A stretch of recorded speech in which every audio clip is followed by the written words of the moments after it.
Hey, what's going on, DDO players? Axel here. Today's video is all about the producer's letter that came out yesterday, May 21st, 2015. I'll go through it and give you my thoughts on it. Since it's not too long, I'll start off by reading it to you. If you want to read it yourself, I'll put a link in the description. Greetings. It's been extremely busy and fun for us on the DDO team this year, and we feel the time is right to provide an update on some of our plans over the next few months. We've made some excellent strides to reduce lag and improve stability, and we are continuing to work towards these goals. One of the larger projects that we are working on is a transfer of our game servers and other hardware to a new data center. The new facility will provide both Dungeons & Dragons Online and our friends over at the Lord of the Rings Online with more stability, greater CPU power, and a better networking capability. This will complement our ongoing efforts to reduce lag. It's a big project, and as the year progresses, we will be working toward a date where we will migrate to the new data center. Update 26 is coming in June, and it will focus mainly on a new class, the Warlock. Warlocks make pacts with powerful outwardly patrons and channel that eldritch power into powerful blasts and arcane spells. The Warlock can choose a pact with Fiends, Archfey, or even a Great Old One. The Warlock will also have 3 enhancement trees, the Tainted Scholar, the Soul Eater, and the Enlightened Spirit. Update 27 will follow in July. It includes an all-new adventure pack that returns to Shavarath, showcasing the Archon side of its endless war. With your help, the Gatekeepers have gathered enough mysterious remnants to continue their research. They've tracked the remnants back to Shavarath, the plane of battle. You need to travel there to recruit the help of the Archons in unraveling this mystery. The Archons, however, will only aid those who are worthy, and you find yourself embroiled not only in their tests, but in the internal struggle with the devils and the demons. This adventure pack will include 3 new dungeons and a new raid, and as usual will be free to VIPs. We've also been hearing your feedback that you'd like an improved experience when using the DDO store, and we're happy to say that we will be introducing a new store in the near future. We expect the updated DDO store to offer a streamlined experience when making purchases and many other improvements. We're planning to start rolling out the new DDO store to players later this summer. You will still be able to purchase Turbine points with a credit or debit card, PayPal, and a wide selection of alternate payment methods. We'll have more to say about the DDO store as we get closer to its launch. We'll have more updates this year as well, of course. Players will be able to increase their character power to 30. We'll have more adventure packs for you. We'll have an epic and extended version of our popular Shroud raid and a new adventure pack that relates to the Veil of Twilight. Players will be able to use an updated and epic version of Green Steel to craft more powerful gear. We are excited to bring this content to you. Thank you for being a part of the Dungeons & Dragons online community, and we love hearing your feedback. It's been a pleasure to talk to everyone here, and we hope to see you in-game for a long time to come. Okay, so, first impressions.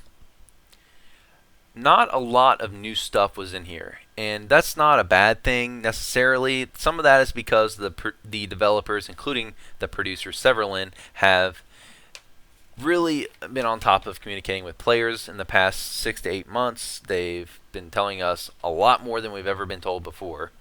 So the fact that this letter does not include a whole lot of new information is not necessarily a bad thing.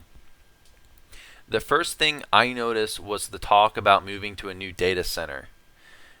If you didn't see it, I recently did a video talking about the possibility of DDO merging servers, if DDO should merge servers. I'll put a link to that in the description if you want to check that out. But when I heard this, the first thing I thought of is, well, yeah, this is going to reduce lag. That's great. And I know that seems like the main reason that they're moving to a new data center is to increase the computer CPU power and get just reduce lag in general. But if they're going to move to a new data center, my question is, can we go ahead and merge servers too if we're moving to new hardware anyways?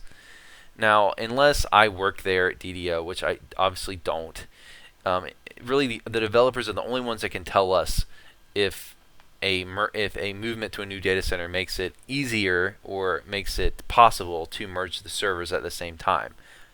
Really can't tell unless you work there. I don't know. I don't know the code. But a thought that came up is, if it's possible to merge servers at the same time, why would we not do that? Haven't seen the developers talk about that much, but I would like to see them at least entertain the possibility of merging servers, because I think it's something the game badly needs at this stage in its life. And it's nice to see that the developers are continuing to combat lag. For a long time, really until Severlin became the producer, lag got out of hand, especially when it came to two of the newer raids, Deathworm and Fire Peaks. The lag in those raids was just out of hand for really a whole year, and I really applaud the developers for getting a hold of that lag and taking care of it in the past several months. Now it's not all gone. I know I've heard Deathworm is still lagging some, but we can absolutely say that the lag issues are a lot smaller in those raids than they were. For the longest time, Deathworm was, you were flipping a coin whether you were going to lag freeze at the end or not. Another thing that stood out to me is it seems like Update 26 won't have any new content, which is a bummer. It seems like we're going to get Warlock, and that's about it. But let's consider something else. Update 26 is coming in June, and Update 27, where we will get new content, we're getting Epic Shavarath, is coming in July. Updates normally are not a month apart. They're normally around, we normally get one update around every 3 months. So considering that Update 27 is going to come so soon, really Update 26 is coming very soon compared to Update 25, which we just had a month ago. I'm not too mad about there not being content in Update 26, because I can wait until July to get new content. Really, that's not a whole lot of time in between the Temple of Elemental Evil and the new Epic Shavarath pack that'll come out. Okay, and then the other thing we saw here, that really the only other new thing they talked about was the DDO store that's getting an upgrade. I don't really care that much. Yeah, I use the DDO store occasionally, but not a whole lot. I'm not one to buy a lot of potions or pets or any cosmetic stuff. The main reason I'll use the store is to buy new content when it comes out. But it's nice that they're cleaning up the store. It has had problems for a while. I know it has lag problems. If you open, I know I've died many times from opening up the store while I'm in the middle of a quest. So hopefully it'll fix your client from just crashing from the DDO store. I can't imagine the current state of the DDO store is very good for their income. And I'm all for DDO increasing income as long as it's in a honorable, good way. It's not necessarily a pay-to-win way. I want to see the game stick around for a while, and the game has to make money to stay around. If it's not making money, the game's going to go into maintenance mode and it's going to end. So anything that can help them make money that's not going to hurt the game, I'm definitely in favor of. Other than that, it was a very short producer's letter. I was hoping to hear more about what they plan to do after Epic Veil, and some more about what they were planning for 2016, but I don't think they're ready to tell us that yet. So overall, I'm happy with the letter, but there's really nothing here other than the data center movement that really is significant and new. So guys, why don't you comment below and let me know what you thought of the producer's letter, and if you're looking forward to the next few updates. I hope you enjoyed the video. If you did, please subscribe and tell your DDO friends and guildies about my channel. Thanks for watching.